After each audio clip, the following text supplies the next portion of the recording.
New at 10, more help is on the way for small businesses in San Antonio and Bexar County. The Paycheck Protection Program is back tonight after Congress approved $284 billion in funding last month. This program offers loans to small businesses. Eyewitness News reporter Holly Stouffer joins us in the studio. Holly, what can these loans be used for? Aaron, first off, these loans are forgivable, and they're there to help businesses meet payroll for their employees and pay eligible business expenses. Mayor on Nuremberg says certain business owners will get first dibs.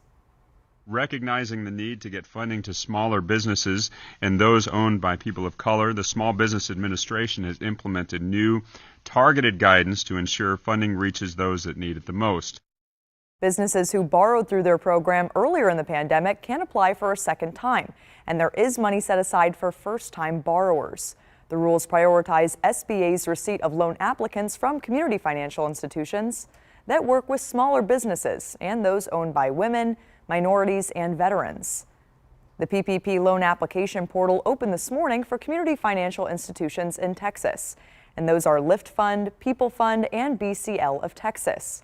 Mayor Nuremberg says small businesses should reach out to one of these organizations to apply for this loan. The mayor says beginning Wednesday, other banks and financial institutions will be able to submit applications. There are also plenty of local resources for small business owners. We've got those details posted on KENS5.com.